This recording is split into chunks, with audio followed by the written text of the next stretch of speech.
కలపాల్సిన అవసరము లేదు. సో ఇది క్లియర్ అయిపోయింది. ఏది నెక్కరా, నెక్కర్ బ్యాక్ ఎప్పుడు నెక్కర్ పాయింట్ బ్యాక్ ముందు కట్ చేయమమ్మ, ఫ్రంట్ మాత్రమే కట్ చేశారు. మన బ్లౌజ్ లో లెక్క ముందు బ్యాక్ కట్ చేసుకొని దాంట్లో ఎప్పుడు కూడా మనము లెగ్ వైపు వస్తే ఫస్ట్ ఫ్రంట్ కట్ చేస్తాం, దాని బేస్డ్ గా బ్యాక్ కట్ చేసుకుంటాం. ఎందుకంటే మనం ఫ్రంట్ కట్ చేసేటప్పుడు డీపులు తీయాలి. మన చేతులు ఎందుకు ముందుకు వెళ్తాయి కాబట్టి ముందు సైడ్ మాత్రమే డీప్ తీస్తాం. ఎందుకు మనం ఏం చేసిన మూమెంట్ చేతి ముందుకు వస్తుంది. సో ముందు డీప్ తీస్తాం. ఏది మనం లేడీస్ వేర్ కానీ ఏదే కానీ బాడీకి తీసుకునేటప్పుడు ముందుకు తీసుకుంటాం. ఈ పాయింట్ బాటమ్ వేర్కి ఏమవుతుందంటే మనం కూర్చున్నప్పుడు సీట్ అనేది సమాంతరంగా కొంచెం ఎక్స్ట్రా సాగినట్టు అవుతుంది. కూర్చున్నాం అనుకో కొంచెం ఎక్కువ ప్లేస్ కావాలి మనకు కూర్చోడానికి, నిల్చుంటే ఆ ప్రాబ్లం లేదు. సో కాబట్టి మనం ఏం చేయాలి, ఫస్ట్ ఫ్రంట్ తీసుకోవాలి, తర్వాత బ్యాక్ తీసుకోవాలి. అర్థమవుతుందా? ఈ పాయింట్ అర్థమైంది కదా? సో మీరు ఏ కొలతనన్నా కానీ పొడవాస్టీస్ గా తీసుకోవాలి. First point. సెకండ్, నడుము చుట్టూ కొలతలో 4వ వంతు తీసుకోవాలి. 26 ఇస్తే 4వ వంతే, 28 వచ్చిన 4వ వంతే, 30 వచ్చిన 4వ వంతే. ఈవెన్ పాయింట్ కైనా అంతే, దేనికైనా 4వ వంతు తీసుకోవాలి. తర్వాత హాఫ్ ఇంచు యాడ్ చేయాలి. ముందు హాఫ్ ఇంచు యాడ్ చేసిన తర్వాత 4 ఇంచు కాదు, first 4th part plus formula బాగా అర్థం చేసుకొని నడుము చుట్టూ కొలతలో 4వ వంతు ప్లస్ 1/2 ఇంచు అది యాడ్ చేస్తాను. నెక్స్ట్ ఈ కొలత ఏదైతే వచ్చిందో దాన్ని ఒక బాక్స్ వేసేసుకోవాలి. అర్థమవుతుందా? ఇప్పుడు సపోజ్ ఈ పాపది 6:30 వచ్చింది, అప్పుడు ఏమైతుంది, ఇక్కడ 6:30నే, ఇది కూడా 6:30నే. అర్థమవుతుందా?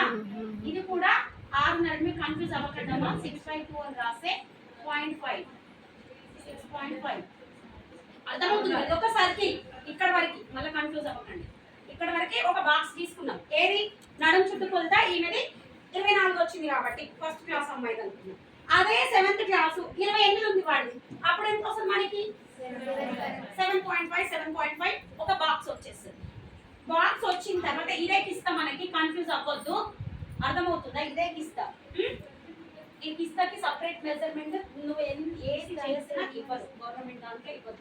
రేపు పొద్దున ఎందులో నాకు తెలుగు టీటీసీ ఎగ్జామ్స్ కి రాసిన, మీరు ఐఐటి టైలరింగ్ లో ఎగ్జామ్ రాసినా కూడా ఇస్తా. అవి ఇవ్వరు, ఓన్లీ 2 or 3 మెజర్మెంట్స్ ఇస్తారు. దాంట్లోనే మనం మెజర్మెంట్స్ అన్ని తీసుకోవాలి. సో కిస్తా వచ్చేసింది మనకి. ఇది బాక్స్ అంతా అయిపోయింది. ఇక్కడ ఇది must and should 2 inches extra తీసుకోవాలి. ఇందాక చెప్పిన మనం నిల్చున్నప్పుడు వేరే మెజర్మెంట్, కూర్చుంటే మన కంఫర్ట్ కోసం కూర్చున్నప్పుడు వేరే మెజర్మెంట్. కాబట్టి ఈ 2 ఇంచెస్ అనేది మస్ట్ అండ్ షుడ్ ప్రతి దానికి తీసుకుంటాం. ఇది ఎక్స్ట్రా. ఎట్లయితే మనము ఇక్కడ ఆమ్కి కట్ చేస్తామో ఈ 1 ఇంచ్ తీసుకొని స్ట్రిప్ లైన్ ఎట్లయితే గీస్తామో సేమ్ యాజ్ ఇట్ ఈస్ ఇక్కడ నుంచి ఇక్కడికి 2 ఇంచెస్ ఖచ్చితంగా మీరు పెరగాలి. ఇది బాగా గుర్తుపెట్టుకోండి. ఫస్ట్ ఎవరు తీసుకురో వీడియో తీసుకుంటారు కదా, ఫస్ట్ ఆఫ్ ఆల్ మనం ఏం చేస్తాము, ఇచ్చిన కొలత మొత్తం తీయం, మన వేరే పర్పస్ కావాలి. మొత్తం మనకి ఇచ్చిన, మళ్ళీ చెప్తున్నా, ఫస్ట్ పొడవు ఎంత ఇస్తే అంత. నెక్స్ట్ నడుము చుట్టూ కొలత, నడుము భాగం కావాలి. నడుము చుట్టూ కొలతలో 4వ వంతు ప్లస్ 1/2 ఇంచు. నెక్స్ట్ అదే 4 వైపుల బాక్స్ యాడ్ చేసుకోవాలి. ఇస్తా కదే ఇక్కడ నుంచి అక్కడి నుంచి 2 ఇంచెస్ ఎక్స్టెండ్ చేయాలి, పెంచుకోవాలి. ఎందుకు, మనం కిస్తా షేప్ కోసం ఇక్కడ 2 ఇంచెస్ తీసుకొని మళ్ళీ పై వైపు కూడా 2 ఇంచెస్ మార్క్ చేయాలి. ఓకేనా? మార్క్ వేసి అక్కడి నుంచి ఇక్కడికి మనం ఇది గీయాలి.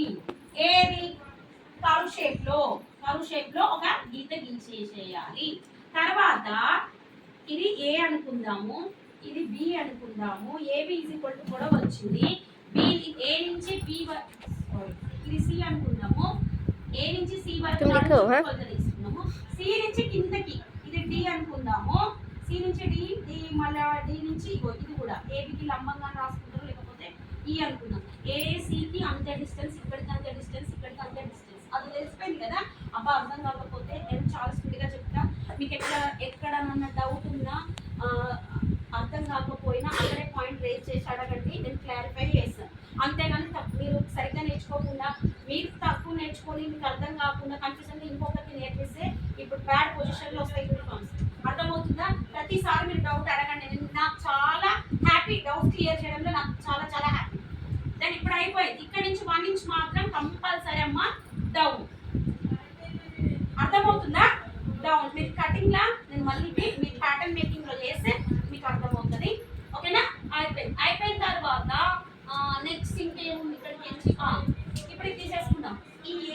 నడుము ఇది నడుము కలపాలి. బాగి నడుము అర్థమవుతుందా? కలిపిన తర్వాత కమ్మర్. ఇప్పుడు మనకి వచ్చేసిందా ఇంకా కాలి వదులు కాలి ఇక్కడ కూడా సేమ్ 6.5 ప్లస్ 2 ఇంచెస్ ఇది రాసేసుకోండి. లేదు లేదు 6.5 అనేది రాసుకోకండి. మళ్ళీ అదే వచ్చింది అడుగుతారు. నడుము చుట్టుకొలత నడుము లైన్ అని పెడుతున్నాయి చూడమ్మా. అర్థమవుతుందా? చెప్తానా ఏమవుతా నడుము లైన్ కి 2 ఇంచులు వెళ్తుంది అంతే కదా. ఇక్కడ నడుము ఎంత వచ్చిందో అంతే ఇక్కడ వరకు మార్క్ వేసుకున్నాం. ఇక్కడ నుంచి 2 ఇంచెస్ కట్ చేసినాం. అర్థమైందా? తర్వాత కాలి వదులు మనకి ఎంత ఇస్తే అందులో హాఫ్ కాలి వదులు by 2 plus half inch stitching purpose మనకి ఎంత ఇస్తే అంత.